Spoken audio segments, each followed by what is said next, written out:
You are listening to This is Oklahoma, hosted by Mike Hearn, telling stories of Oklahomans and those that have made it their home. What's going on, guys? Welcome back to another episode of This is Oklahoma. Mike Hearn here, your host, back with another episode. Exciting news. This podcast is presented by the Oklahoma Hall of Fame, who have been telling Oklahoma's story through its people since 1927. Follow them online at oklahomahof.com, and then definitely follow them on Instagram for all the information that you need, because I'm sure that's where you follow us as well, at oklahomahof. Let's get into today's episode.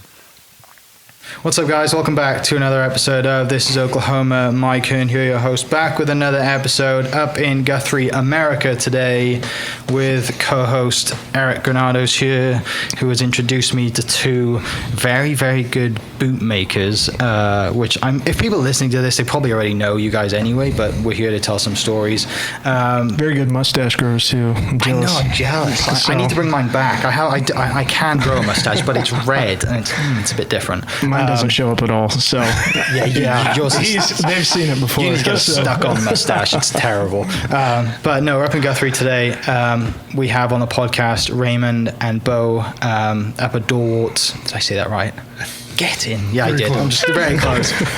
But no, we're up in Guthrie today you guys, Raymond, I'm sure you spent thousands and thousands of hours making boots, and just looking around this shop and seeing all the stuff that you've collected over the years, the photos, the paintings, and just all your kids' boots and stuff like that. Like it's a special place for sure, and I really appreciate you guys taking the time and wanting to share some stories to people listening who may not know what you do. And I'll be honest, I was in college for 4 years in the States, and I bought my first pair of boots for $140 the day before I flew home to go see my family after 4 years, because I thought if I don't come back from the States with at least a pair of cowboy boots, and the look on everybody's faces when I walked into the house and put my feet on the table after my mum said to me, "Get your feet off the table," and some choice words, she's like, "What are they?" And then when I just raised the jean up a little bit, she's like, they're still going, they all the way to the knee kind of thing.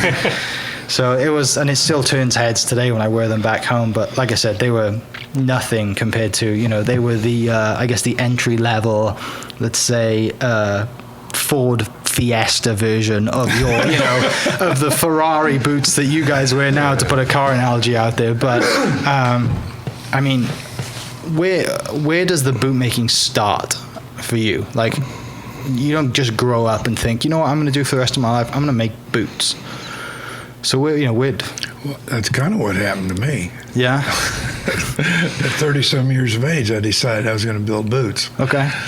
But to back that up a little bit, I was still cowboying at the time, and was buying made-to-measure boots. Uh-huh. And once I learned that they were out there and available, it was an amazing thing to me that you could have them built the way you wanted them to look, colors, whatever you wanted on them, however you want them done. Mm-hmm. And that the fit and the wear was beyond anything else that you could buy in a store. Not putting down ready-made boots, but I am in a way too. Mm-hmm. And used them. I used them every day, and they held up to that. In fact, my second pair of made-to-measure boots is over there on the wall.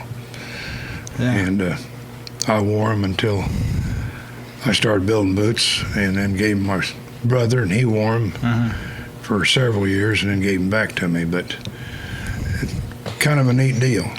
So it came out of a need then, right? A need for you just thinking, instead of me wanting to buy these, I'm just going to make my own. Yeah, kind of. We start different things in all different directions, but I had an old riding buddy of mine come down to see me in a cow camp I was in, and he laid around there for about 2 weeks working, and he said one day, he says, cowboys are the only people I know that quit their job and go see a friend and do the same thing they quit. But in the evening times, we talked about different stuff. he thought he wanted to leave the ranch and go to California and learn and work with rein cow horse trainers out there. He wanted to. He was actually a horseman at that time. Really, we were working cattle one day, sorting some stuff out, and afterwards, he says, "You know, you use your horse to work cattle, and I use cattle to work my horse," which was true. But out of those nights together, there, just laying around talking and visiting. And I said, well, I think I'm going to be a saddle maker. I think I'm going to learn how to build saddles. And he says, no, I think you need to learn how to build boots. That was kind of the beginning of that, and where he went too. Yeah. No, but you got your start. You were doing rodeoing at first, right? So, because I know you busted broncs and stuff before, and you were out in Oregon and I cowboyed out there a lot, and same thing. We rodeoed a lot, trained a lot of horses, showed some horses, and but yeah, mine. I just finally figured out that the older I get, the ground gets harder and the bones get softer, and I needed something warmer to do. It was when I met Ray. It was March or so, February. It was cold. I don't know what it was, but it was cold. And that's the great thing about Guthrie is you're right on that line where you kind of get some of those northern winters and the southern summers. So But anyway, so I was bumming around, and that's kind of where that stemmed from. Is just have something a little warmer and easier. And of course, when you do what I've done most of my life, everything's going to make more money, right? Oh yeah. You have a couple kids and a wife, and so that's just kind of where it stemmed. I appreciate quality. I've always rode, handmade saddles and good bits, and I've had I've had a lot of handmade boots, but I've had a couple pair that fit well, and I've had a lot that didn't. So I had an appreciation for that. And Mr. Dorwart has got a phenomenal reputation, nationwide, worldwide.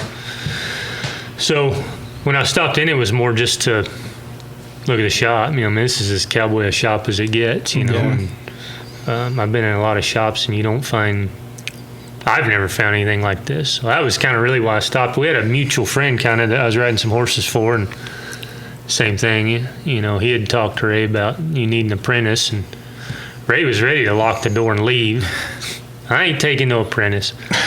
I almost kind of had to coax him into it, but so that's kind of how I got started. So I finally relented because he was persistent, and I told him, okay, I'm going to do this, but I own you for 4 months. When I'm here, you're here. And I'll interject, that was his ploy to not do it. Right. I think. That's like, do you really want to sell your soul to me for the next 4 months? Like, it was stipulation on stipulation, and okay, now you're willing to do it? Okay, no, leave. Yeah. But no, it's what he said. Yeah. So anyway, that was in March, first part of March. And the first part of March, a couple months past, has been 3 years. He's been here over 3 years now. Yeah. 4 months. Yeah, he thought he was going to run me. He's coming into work every day. He's like, still here. He's still here. Yes, exactly. Wow, 6 months a year. It's like, this guy's still here. Yeah. Man, well, I guess keep him around, Yeah, exactly. I tell you, I learned something in my, and just growing up, I wish I'd have learned it sooner, was in today's society, and I suppose it probably is true for anything that you do, it's so hard to just go do something and be successful at it anymore, especially in the horse industry or the bootmaking industry. There's so many people doing it and so many people that are better than you that you can't just ride a few broncs and then hang out your shingle as a bronc rider. That's just not. And I didn't learn that until later on, after I'd already kind of gone through that. So that's where I'm at here. And I was telling him that the other day is when I came here, it was kind of a mutual agreement that I was that's the goal, is for me to be a better boot maker than he is. Right. Now he's got 40 years under his belt and I've got 3, but I think that's how progress is made. Is I don't have to spend 40 years to get where he's at. I spend 5 years under proper tutelage, and then it grows from there. And then I think that's just how we do things. I think as a society or as mankind, however you want to look at it, but the horse industry, rodeo, I suppose sports. We learn that like that. We take the knowledge of our forefathers and we build upon it. If you don't, then it's that adage, keep doing what you've done, you'll keep getting what you got type thing. Yeah. So that, and that's how I look at it. A lot of times, man, I just want to throw it all and throw my sucker in the dirt and stomp off, right? Pick up my toys. But, it's at one point I had enough invested in it that can't quit now. Right. What am I going to do, So...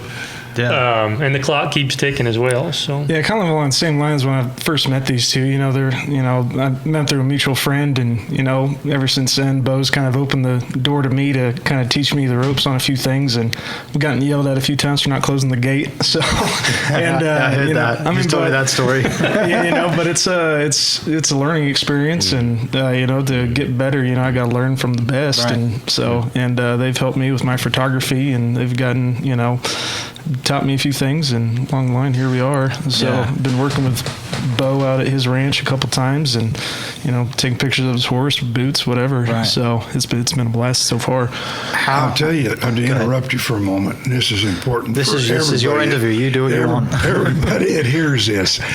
If you go through a gate that's locked, lock it behind you. If it's open, you leave it open. Well, Eric was good about it, Yeah. And I'd like to think of myself, I know I throw my sucker in the dirt when Ray hollers at me, but that's that character building aspect of someone's tutelage, and I think we're seeing that rampantly in the world today, that people will not take instruction. And I think that's just how you build, all things. We look at the decades of our life, you learn discipline and character and obedience, wisdom, and I think you have to have those building blocks. But if you're not willing to take a little bit of constructive criticism, I kind of threw that at Eric the other day just to see how he'd take it. You gonna shut that gate or not? Oh yeah, man, said it, and he took it great. You felt really bad, didn't you? Well, he took me out on the horse for I've always wanted to ride a horse, never got the chance. He took me out, and he's teaching me how to ride a horse. At the same time, he's telling me how to close a gate. And then I see him across the pasture. He's hightailing it, trying to catch a heifer. And he's like, "Why didn't you come out with me?" I'm like, "Well, I can't even get control of my horse, first of all." I gotta close the gate too. And I got my camera on. Yeah, it is camera on. So not a good day for nice that, introduction. So, well, that's what I figured. I figured if he makes it through this, and we've got something to build on, If he don't, then I had a good time. Yeah. But it's been a blast. These two are awesome. Yeah, awesome guys. How long have you been in this location? Because you mentioned you weren't thinking about making boots until your 30s, and you were around the country doing cowboy stuff. I've been in this building since April 13th, 1997. Prior to that, I was in a building just next block down, which was Guthrie's very first livery stable. And there's a bunch of other stuff there. But anyway, those are the two buildings. These are two buildings I've been in as a bootmaker in Guthrie, Oklahoma. I really originally came to Guthrie in 1989 in April. And it was April 13th. I never even thought about it until just now. But I went to work for a bootmaker right across the street. I had met him 7 years prior, and he'd wrote and called me for 7 years, wanting me to go to work for him, and I finally decided he'd been building boots for 50-some years, that I could probably learn something from him. So that's what I did. I came and moved to Guthrie. Wow. With the intentions, this is 1989, with the intentions of not being here more than 2 years, because there's way too many people for me, and above and beyond that, there's so many trees I can't see anywhere. And he wants to give me crap for 4 months. I know. Versus 3 years. There's something going. It sounds very similar right now, doesn't it? Anyway, what was Guthrie like in early 90s compared to what it's like now? Is there more people? busy. I don't think, I might be wrong, but I don't think there was any businesses or buildings that was empty at that time. Yeah. And there was a lot of stuff going on. My wife used to have a joke saying that when somebody dropped a hat, we had a parade. You know, I mean, there was just a lot of stuff going on. You know, we had tour buses coming in, and in the summer months from when school was out until when school started, and this is no joke, it was hard to find a place to park downtown, and you had to be careful when you were driving because there was people not necessarily using crosswalks, just crossing here and there. It was busy. A lot of things were going on. I didn't know that. I thought it was more old town that was kind of deserted for quite a few years. I didn't realize it was so busy. It's probably coming back now to what it used to be, right? Kind of more businesses and like more popular businesses come in, and just people bringing more, you know. I know we know Hetty does a great job of bringing people to this town and this city. He does, but as far as business, I would say no. Okay. Now, Hetty mentioned something about some governor story he wanted you to tell us. He said something about a governor. And yeah, he said, you're going to see Raymond. He said, make sure he tells you the governor story. So I don't know what that is. I don't know if you can tell it. That's entirely up to you. But that's from Hetty. So we'll leave you up to that one.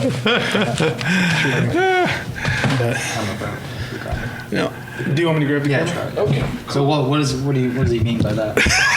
He's going to pursue it, isn't he? Yeah. It's totally up to you. But I want to know it too. Actually, you don't know. Apparently, I don't know. Yeah. Well, I'm not from Guthrie or Oklahoma, but I like history.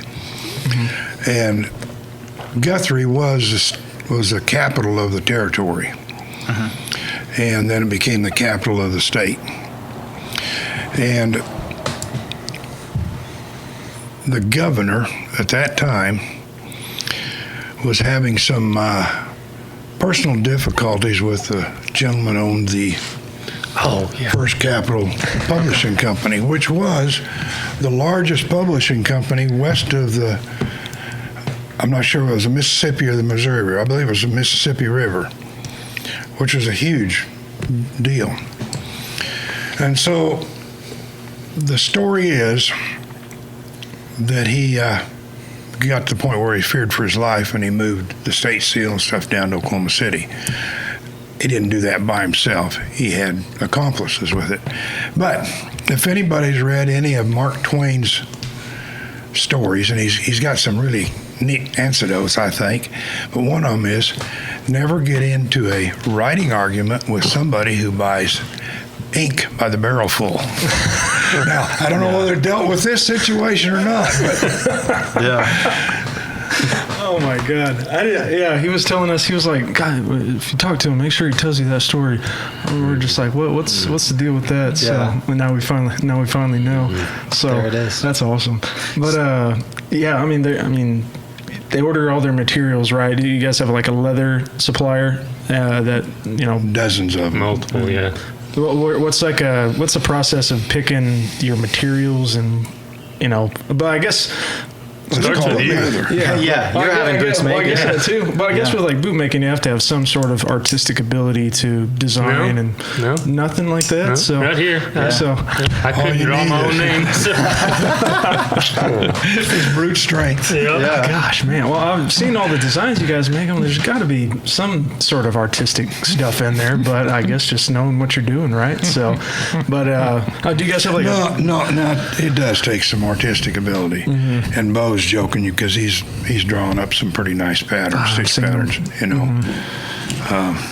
although he stole a bunch of mine, but he has done some of his own. Back to that building. You're right. Yeah. Is there like a signature? As I know, you have the L on the back of your boots. Do all boot makers have that signature thing on their boots or anything like that? I didn't know if there was anything. Growing up, I grew up in South Central Texas, mm-hmm. And there was a bootmaker there. His name was Ray Jones, and he was, keep in mind, your kid growing up, he was famous. Yeah. And he really kind of was. I mean, he had like a 5-year wait list. He'd done governors and so on. A lot of celebrities. Sheiks of Raymond. So he's like Raymond. Charlie Daniels. Yeah. I mean, essentially he was. He was. And Ray Jones had a toe flower that was Ray Jones' signature. As far as I know, every pair of boots that he built had that toe flower on it, and so I grew up with the mentality that was a bootmaker's signature because it was Ray Jones' signature. And it wasn't until I come here that I learned that that's not necessarily the case. You know, Ray has a D on the side of his boot. And web pulls. And web pulls. You know, I mean, it's just a signature, right? Depending on how big it is or whatever. With mine, I separate that. I've got a couple different lines of boots that some of them I put it on and some of them I don't. You know, the nicer end that I'll put a nail, mainly because that's the only place I can figure out how to put it and fix my stitching. But Ray is a Nazi about starting and stopping stitching, and it's rubbed off on me now. It's kind of like putting in a toe flower. Matter of fact, he was teasing me the other day when I came in here. You know, all my boots I just wore a toe flower. Yeah. Not the last 3 pair I've built. They don't have toe flowers on. They're a pain in the butt. Now, for people that don't know, what's the difference between a custom pair of boots versus a pair at the store and buy a pair of just area odds? You got more than that. A custom pair, you can choose your leathers, your colors. You can design it. You can design it. But then you've got a made to measure, which is what we do. It's a custom made to measure.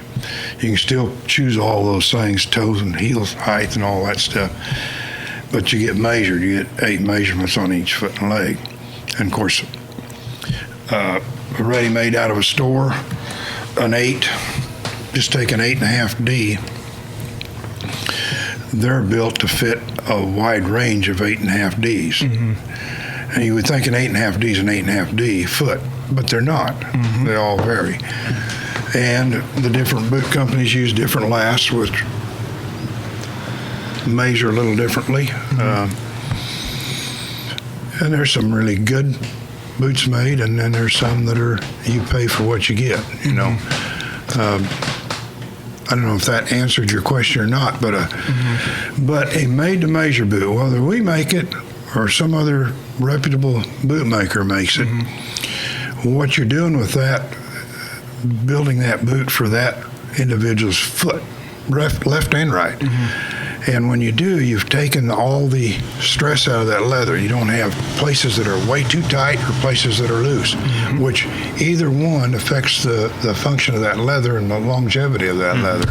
So if it fits your foot like it's supposed to fit, it walks like it's mechanically like it's supposed to. And that goes into another thing. We most of our lasts are wooden lasts made out of maple, and they're all come from the 30s and 40s.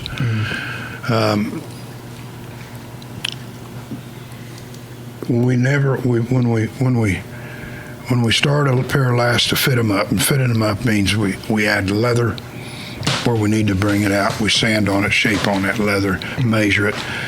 We just don't gob leather on, because when we finish, we want it to look like a boot. But we don't sand on the lasts at all. We take a smaller last and build it up. As soon as you start sanding on it, you've changed the integrity of that last. And whoever designed those lasts, they designed them to work whatever heel height they are, however they're built, to work with the foot. So they know more about whoever designed them lasts know more about how feet operate and work in your walking than I'll ever know. So that's kind of the story on that. And I know custom boots have a specific heel made to fit into. My words kind of got lost. They're made to fit in the stirrup. Well, right, not necessarily all custom. I just thought ours do. Yeah. So I know the shape is meant for to fit in a stirrup for riding. And doing actual cowboy stuff. Not like the people like myself who would probably just want a fancy pair of boots to wear going out to dinner or something. Like you guys actually. No, our both nice. Yeah, exactly. Yeah. Our boots most. I mean, they're designed for a function. They were designed cowboy's boot. Now, people who are not cowboys wear them a lot, but a lot of bootmakers, they don't. and nothing against them, but they don't make necessarily a cowboy's boot. They may make a cowboy boot or a Western pull-on, or you know what I mean? Yeah. But it's more for like everyday use. It's not for going to work use. Right. It's more for like, hey, I'm going to put on my nice pair of boots and go to dinner. Yeah. And that is I think, I don't mean to be arrogant. I hope not, but I spent almost 20 years horseback, and I know how a boot should fit and how it operates. Bo has done that same thing. He knows and understands that. The vast majority of our custom boot makers today, no offense to any of them, have never been there, never done it. It's more for fashion than actual use, Yes. right? And we still build our boots like they were built in the late teens and early 20s. That was kind of the peak of refinement on them, and they're built that same way, and they were built to be used. And I know I've talked to Bo before, and we were just talking about boots, and he was like, if you wanted to take pictures and get into this industry, you got to get a custom pair of boots, because if you show up on somebody's ranch with a pair that I have, with those things, they're going to kick you and throw you out. They're going to be like, this guy. That's why I didn't wear mine today. This guy doesn't know what he's doing. So I'm finally getting a custom pair made, and I'm super pumped I've about had it. So. and I know Ray has. I've had a lot of guys that come in and for me especially as the maker, they tell you hear stories of. I was sitting in the restaurant the other day, and some guy walked by and said, "Hey, who made your boots?" And that just speaks to the boot itself. You can tell when you look at it that it's a made boot. It's not something off the shelf. You know what I mean? Yeah. And that's a big deal with, I think Ray said it one time, they fit, they last, and they look good doing it. So that, and that's something that, you can just chalk it up, or it's a point of pride or whatever, but people recognize that, and I don't know if it's the quality or just a flat out look, but I will say that our boots have a far different look than any boot that I've seen. Yeah. And I'm not saying, other people's boots don't look good, but ours is different. And of course, I made it's got that old cowboy look, which I don't know. That means a lot to Bo and I know, but the vast majority of people don't even know what that old cowboy boot looked like. Exactly. I mean, they don't see it. They've never seen it. They don't understand it. And so, when you say you build a cowboy boot, they just think it's another pull-on boot, But most of them make what I call a Western pull-on boot. You said something earlier when you bought your boots. You went home, put them on your table. There's a guy named Gary P. Nunn. You ever heard of him? He's just Texas music songwriter, singer, and he sings a song. And they them guys, they go over to London a lot. I guess that music scene's good over there. Yeah. And in one of his songs, it's called London Homesick Blues. And I talked to him one time. We were in Lukenbach, actually, and Jerry Jeff Walker was playing, and Gary P. Nunn was opening for him. And so we were talking. That's a great song. At that time, I was listening to a lot of both of those guys. And he said that it's manly footwear over there. If you're wearing boots, it's something like you're a biker. It's got the way I understood it. You're right. You're totally right. It was kind of like it when I was growing up. A guy with a tattoo, that meant. Now everybody's got them on their eyelids, but the way he you're right. Yeah. The way he described it is that boots are manly footwear, and he said, "Man, every time you go over there, people are always looking at your boots."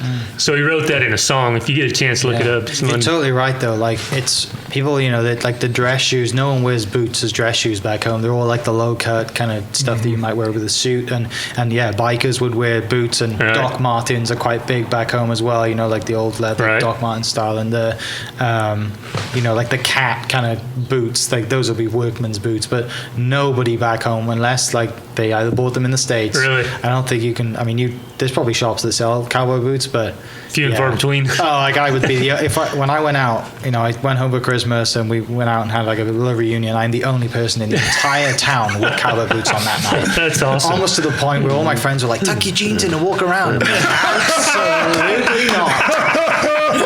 Like, I'm like, that's not gonna happen. Just once. I'm like, no, you know, and like, and they have no idea about like cowboy culture or anything. Yeah, exactly. You know, like some purple and pink. Like, and mine have a little turquoise, tiny, a little bit of color, but yeah, like I for people back home, like I have a size 13 foot, which is kind of a big foot, right? And you put cowboy boots on top of that, and they just they look big, don't they? And they add an extra couple of inches on, you know, make me look a little taller. And yeah, I walk out, my friends are like, "Have you grown?" I'm like, "No, but you know, look, check these out." And I pull my boot up, and they're like, "No freaking way." So and those, you know, like I said, they were off the rack. No one back home would understand a custom boot, right? They just wouldn't. If I went home and said, I just bought these for $5,000, and they were totally custom, they'd be like, yeah, okay. Like, they have no idea. Right. But out here, like you said, people will see that when they're walking through a restaurant. They'll ask you, you know, who made your boots? But Eric told me one thing about coming up here. He said, like, you know, just this entire shop is full of little gems, but like your machines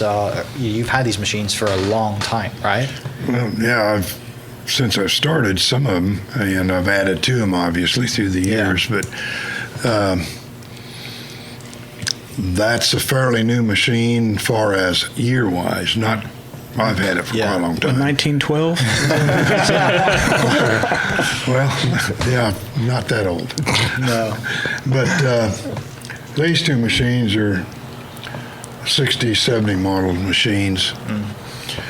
And I got another back here that I just picked up here, I don't know, last fall or something. It's pretty new. But the rest of this stuff is old. In fact, that Singer machine right there was what I used to stitch tops on, do all the fancy stitching on.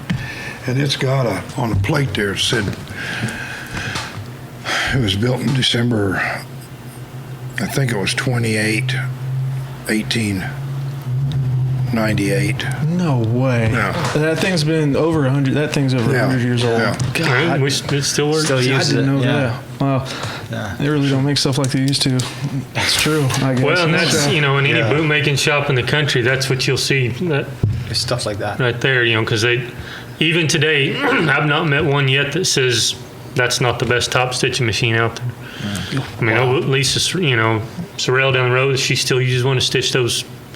Everyone I know of, they still use it, either a 3115 or a 110W. Yeah.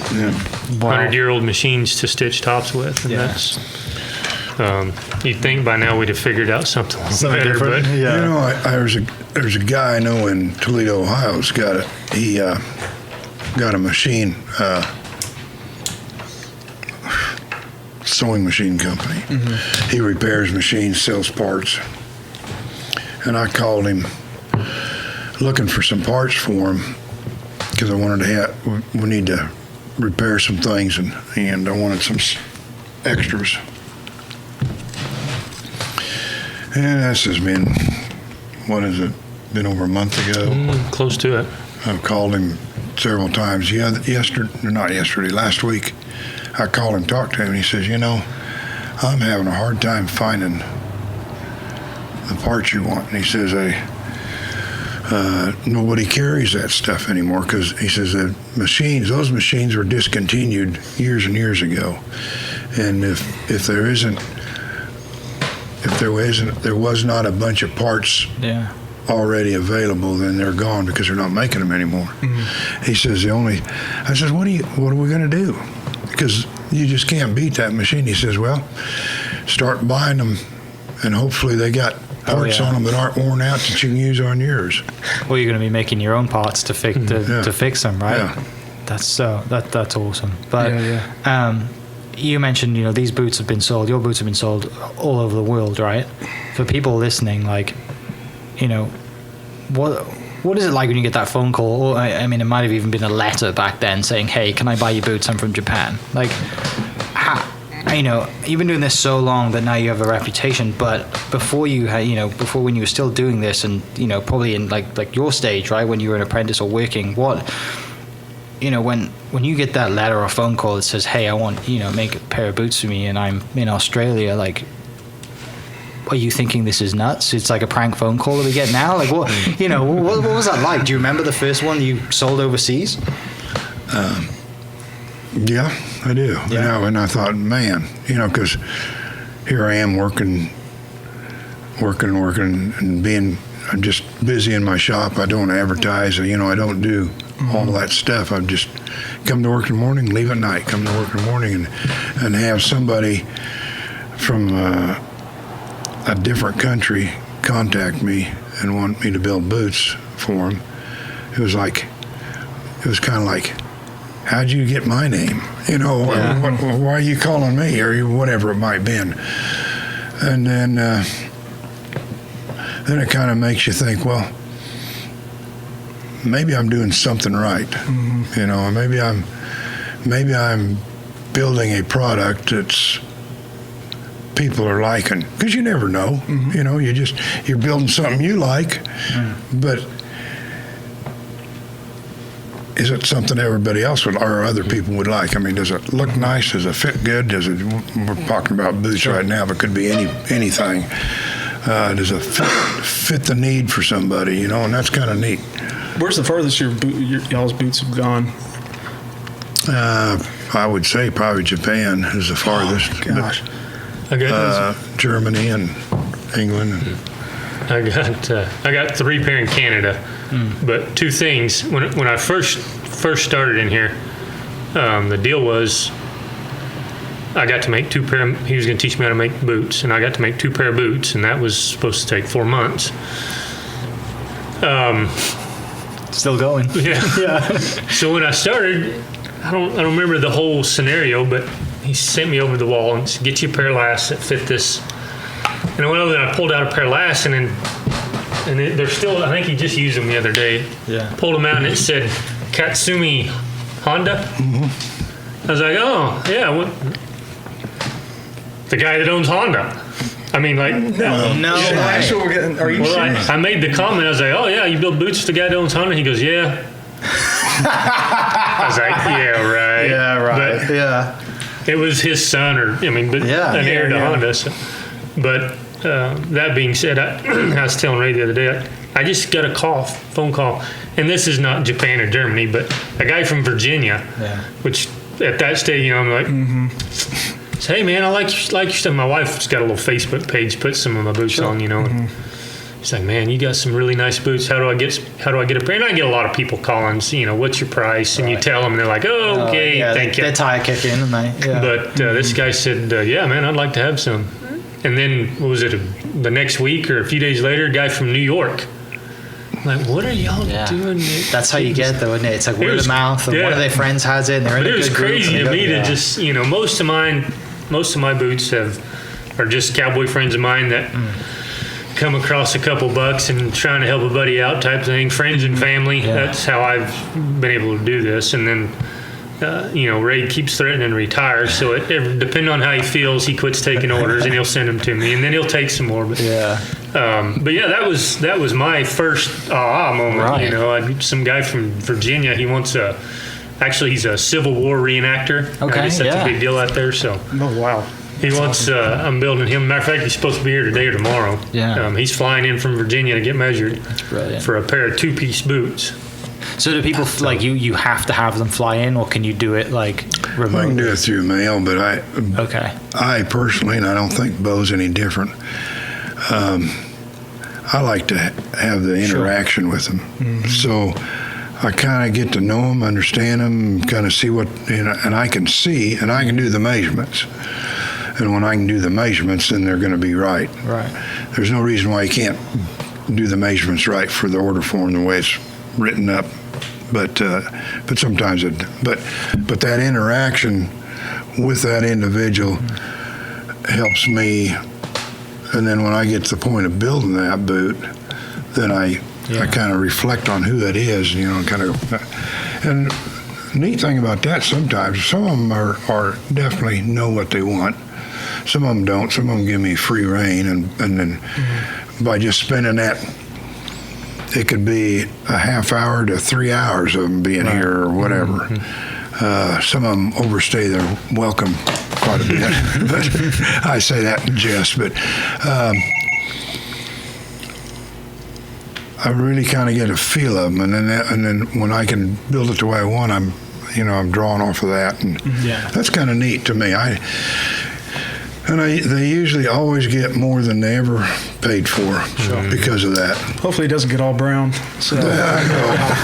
But we don't do brown boots. You let your Yeah. artistic ability go, and like you said, they definitely get probably more often than not get more than they paid for because you have so much pride in what you do that you're not going to let a boot go out of here without it. With He you did saying, one here you know, not too long ago, and it just kind of boggled me. But on the inside of the top, he just put a little band across the back and put a butterfly in it, like an inlaid. yeah, What we would normally, we're going to get $500 to do on the outside. He just put it on the inside, and it was gorgeous. It was a great. Just it was just one of those extra deals that, and of course I see him do it a lot. but it felt right. Yeah, it's just that part of what it is. It's part of who he is, and and I remember that the lady that got those, she spent 2 or 3 hours in here, and then she came back several times. So it's just, I guess I say that to say that what he was talking about. That relationship, just like you. You know what I mean? In and out of here, we kind of know each other, and you're a whole lot more apt to. Yeah. Right, because he may say something like, I want brown boots, and you'll be like, hang on, I know you now. You've been in and out. Yeah. No, I think you really need this, and you should probably trust me because I've been doing this a long time. Hot pink and lime green for you, buddy. Oh, man. Only the prettiest boots from Bo. Exactly. But I know you guys aren't really on social media. I know you have Facebook. Is that really kind of where people can find you? Yeah, I get a lot of, stuff. My wife kind of runs a lot of that. I look at it. But that's any advertising I've done. That's it. Word of mouth. That Moccasin That's Highway. the best, though. The best is word of mouth because they get it from a friend. They trust that friend's reputation, and like you said, from the guy from New York, he may be in a group, and you always get your friend pocket, your friend group that. You're always trying to outdo each other, right? So then if he gets a custom pair of boots that nobody knows about, and then, look at this, and then you get, like you said, you get phone calls from the entire group that says, hey, I want matching boots now. That Adam Toney, the guy from Virginia, it's what he told me. He goes, man, if we kind of get this right, I got a bunch of buddies that would love to have a pair. So that's just what it is. There's no better, and the opposite as well. You do a bad job for somebody, and that that word of mouth it's terror. Yeah, so it travels worse, more than the bad stuff than the good stuff. But this business is kind of it's different than so many businesses. It's a more personal relationship type. Even if they send in an order form. It's not. It's kind of like probably most of commerce was conducted years ago. There's a personal relationship between who comes through the door to buy milk and bread and whatever, you know what I mean? Yeah. You know who they are, their family, it's more like I said, it's a personal connection, and a lot of business is probably done over a handshake rather than, hey, I'm going to send you an email and here's my sizes, and you never meet that person. You might never talk to them face to face or even over the phone. It's over email, and that's a sad thing that's continuing to be normal now. I can see where that's a great benefit. You don't like talking to people at all, do you? I said, you don't like talking to people at all, do you? You're left alone. I'd love to be in that business. I know. Not to talk to nobody. Yeah, so. Just mail me the checks and stuff. And I enjoy it. I was going a different direction on that, but I enjoy visiting with people. I just sometimes I get upset with myself for spending so much time doing it, But as far as social media, I can see where that would be a benefit of just watching Bo work on his. So I have a flip phone, and I'm computer illiterate, but I do have a face page. Facebook. We have one of those. Facebook. Yeah. See, I got the right words. You got one of those. Yeah. So that's how much I know about it. Ray's still on MySpace. Yeah. I've had that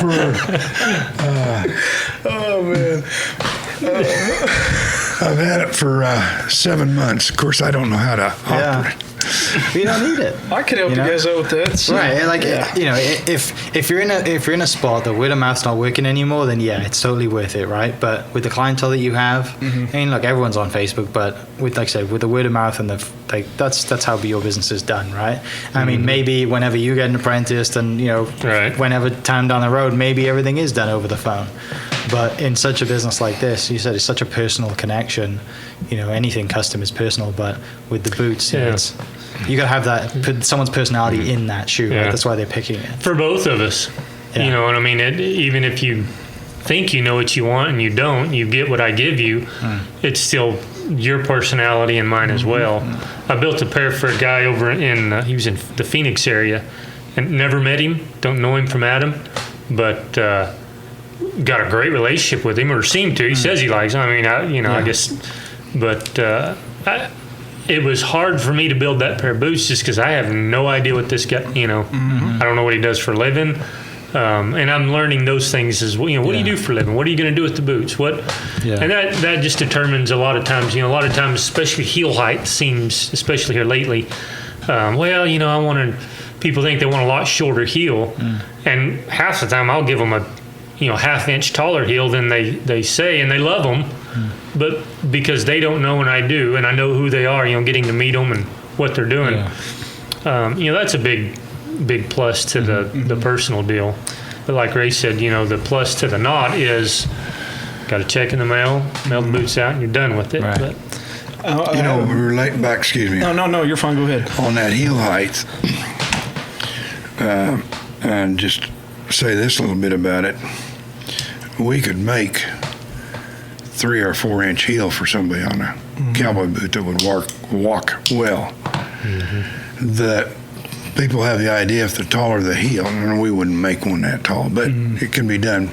The taller the heel, the more unstable they would be, and the harder to walk. But what that does, there's a couple of things it does, but we level and balance that heel, and it's so important on every pair to level and balance that heel. And if you level and balance it, you can build a tall heel like that. But also that puts that contact point back under your leg bone instead of to the outside of your on your heel, and so that balances, and they almost walk out from under you. They walk so well. And who was it here had a statement about that a couple years ago, walked in here, and I had told them about that, and they'd pulled on their boots. It was either Gus or Jesse. I don't remember. I said, oh man, this is and he said, man, they do almost walk out from under you. Yeah. But that's the importance of leveling and balancing that heel with the rest of your boot. That's just part of the fit, that you get, is understanding how a boot's supposed to work. Any monkey can read a tape measure and stack leather together to that measurement, but understanding how a boot works and how it works with the foot, that's something that's still almost foreign to me, is just how the foot works in correlation. Like Ray was talking about those lasts. They're designed that way for a reason. They didn't use Google to do it. They just had a piece of paper and a carving knife type. Yeah. But the anatomy of the foot and the way those things, fit and work together, and it will make or break a boot. Just a 1/8 of an inch in the heel placement, and like you said, a 1/16 underneath the breast of that heel, so that when you step, you've got just that little bit of give. If you don't, you've got that breast of that heel a little higher than the back of the heel. Man, it'll kill your foot. I know that personally. Yeah. So it's just those little bitty deals in understanding how that boot works and what you've put into it. It's every little thing makes a difference in that.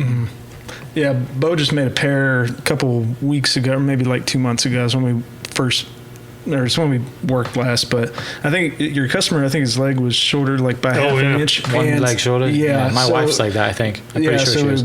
She was 1 foot's bigger than the other or something like that. Exactly. Yeah. So talk about custom, getting completely, to fit his legs on, because, he's had to live his whole life, Yeah, that guy said that he'd had piles of boots made, and he just hip issues and all the rest of it. Had so many issues, and he finally figured out that one leg was a 1/4 inch plus shorter than the other. So insane. And then that was another thing, and that's what I attribute, like I was saying earlier, still being in the shop is I'd have made both boots the same and then just made the sole thicker. Yeah. Well, then you look at somebody's foot and what's wrong with your feet? So being here allowed, just because of Ray's experience, I know how to do that so that both boots look identical. Because and yet one of them in the boot. Not, just little things like that come with experience that now I don't have to spend 10 years carving up boots to figure out. So that worked out well. For both of you, what you've sold, like I said, boots all around the world, and have a client list that's extremely impressive. Is there anybody when somebody contacted you that you were like, I get to make a boot for this person? Like, was there like a win for you? Like, did you geek out over somebody because you got an order from, and it might not be somebody famous, it just might be someone that you really looked up to. It isn't. The boots that I really like to build for is ranch cowboys that use them. That's where I came from. Those are the guys that I really like to build boots for. I was excited about doing boots for them. Excited, that's not probably the right word, but it's really pleasing. That's what I like to do. Yeah. There's that flip phone. Yeah. Yep. It's good work, right? Yeah. But is there anyone for you, Bo, that stands out? I've had I don't know how many, but a lot of world champion rodeo cowboys and horse trainers and stuff like that. But I'm kind of right there with Ray. Them guys that use them and appreciate them.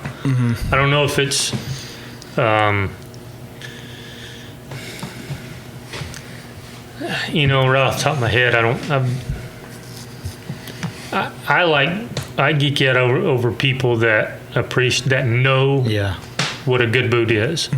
And most of those people are working cowboys just because that's, what I mean? Yeah. And most of those people have worked their butt off to spend that money on the boots rather than some businessman who's like, oh, you're famous, but I want a pair of those just because of your name, right? Kind of like me, right? Kind of like you, who wants brown basically. Boots. Yeah. I'm going to give you crap for that forever. Ray says all the time, all my customers are famous, every time somebody asks him that. And that's kind of the truth. But I guess, to your question, that's what I like to build boots for somebody that understands what a good boot is and how they're supposed to fit, and they come to me to do it. Yeah. That's kind of where I go, oh, wow, you know what I mean? That's the big, and then things, and then like the Virginia guy, just random people seek me out. That's kind of where I guess I get geeked out about things is just because for me, and I, maybe I'm just being arrogant, but it 3 years, all 3 years, the laborious work of that is, it's building into something. It's not just something I'm doing. So and to be honest, I had no intention of being a bootmaker for the rest of my life. I was just doing something, learning something else. It's been my whole cowboy career. It's just when I learn how to do something, let's go learn how to do something else. Right. I've worked here for. I always said it takes about a year to learn an outfit, a ranch. You learn how things work in the country, and it's time to pack then up. It's time to go somewhere else and learn. So that's kind of probably how I approached this in the beginning. But like I say, when it got to that point where I was ready to do something else, I'd already had enough invested that I'd already had some people coming back for a second pair and then a third. So I just kind of, I guess, how the Lord works. It just kind of put it found like your that. calling here, but you never thought you'd be here. Probably the same thing when you grew up. You never thought you'd be a bootmaker and selling boots to people around the world. What would you have done? If you weren't making boots, like what else would you be doing? Do you ever think that? You look back, you're like, if I hadn't have met that person that put me into making boots, like where would you be? Where would I be? Yeah, that's a good question. It was a whole. Sorry. And it's funny you bring that up because there was about 5 things that stacked up in 5 months that brought me to this position. And there was a year in between, but I was in Wyoming running a pretty good sized ranch and getting along famously one of the best places I'd ever been. And 3 months later, I'm here. Yeah. And it was just a whirlwind of just stupid things that happened and then the way that I got hooked up with Ray was just kind of one of those, just one of those things that happens. It's not really, I don't know that you could write it down, you know what I mean? It wasn't anything really glamorous. I knew a guy who showed up somewhere and made a comment, and I had mentioned to him, maybe I'll start building boots or the saddles, or I didn't say I never wanted to build saddles, and I still don't, but there's a movie, what's that? Monty Walsh. Old Tom Selleck in it, And he had a cowboying buddy that married an old gal and went to work in the store. We made fun of that guy forever, my whole life. That's the guy we've made fun of, right? That sells your saddle and you go to... Where am I at? Right? You know what I mean? So, and that's just kind of the funny thing about it is, I heard a pretty good preacher say one time that most men fall by their strengths. So, there's a lot to that. So, the things that you think never will usually are the first things that do. Yeah. He's got this story about this guy out in Colorado, the guy wearing the duster cap or the duster coat with the hat. Can you tell that story?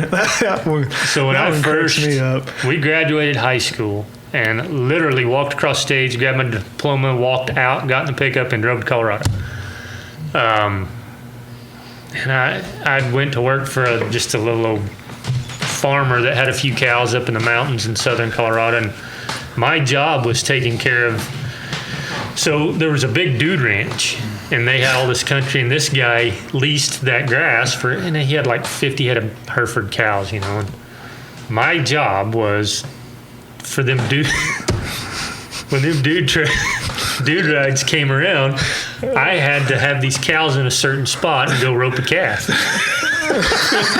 Just for the dude ranch. That was part of his lease that he had to have a cowboy around for when his dudes, and they can go back to Pennsylvania and say we saw it. That was just. So while we were there, we made a trip to Steamboat Springs, and there's a store called Soda Creek Outfitters, and it's a neat store. It's it's an old school. They sell all them old 1800s clothes and a lot of real high end expensive. If you've ever been to Steamboat, nothing's cheap in Steamboat. But so me and my brother were walking through there, and I think I probably even had a ball cap and tennis shoes on. It's just. And there's this guy, he's selling hats, and he's in the store, okay? This is like July. Yeah. He's in the store working with one of them Man from Snowy River oilskin slicker duster deals. It's got the cape on and the big pop collar, and he's got the Tim McGraw hat on. It's bent down, like it's literally tucked inside of his collar on the back. And there's this guy, he's up there, he's looking at the hat rack and talking about this, and I think he must have bought a hat because this guy was shaping it, and he makes a comment, he says, oh, no, real cowboys don't wear their hats like that. You got to bend it down so that when it rains, it doesn't gather in your hat. And we're standing, I don't know, we were 15 feet from him, and my brother hollers out, he goes, yeah, you want it to run down your back like that guy. Of course, that's when shut up, Steve. But we need to leave. Like one of those moments. But we didn't. We just sat there, and they both looked at us, and I don't, he probably made some snide comment because I'm wearing a ball cap, or I don't know. Right. But that was kind of a funny, cowboy story, and you see that all the time. When you go to the rodeo, the guy that's got his spit shine boots and his brand new. We had a guy who was telling that. Had a kid in here earlier, and he said that he'd worked at Letty's. And he'd sold a guy a $200 hat, and he put a $1,200 hat band on it. Jesus. Oh, my God. Just little things like that.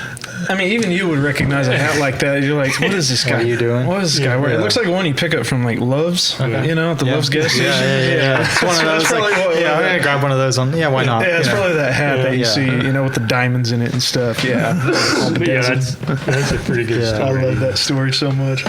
Oh, that's awesome. Well, I don't want to take any more of your time. This has been awesome. We're almost an hour, and you guys have shared some amazing stories. I know it goes fast, but I know you have some things to do.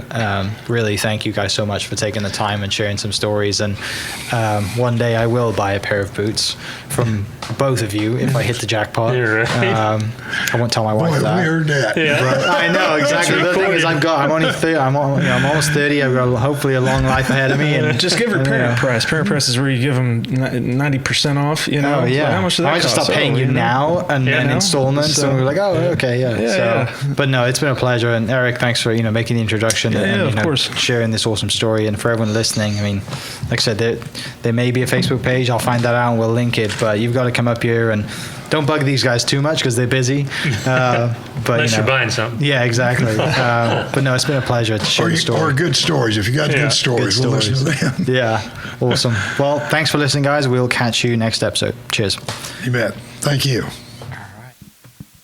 This podcast was presented by the Oklahoma Hall of Fame, who've been telling Oklahoma's story through its people since 1927. Follow them online at oklahomahof.com and definitely on Instagram at oklahomahof.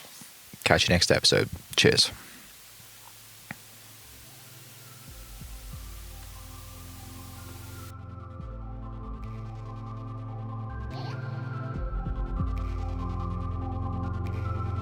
Thank you for listening. We are inspired by those around us and hope that you are too. Make sure you subscribe to this podcast on your favorite podcast platform and leave us a review so we can keep telling your stories. For more great Oklahoma content, follow This Is Oklahoma on Facebook and Instagram.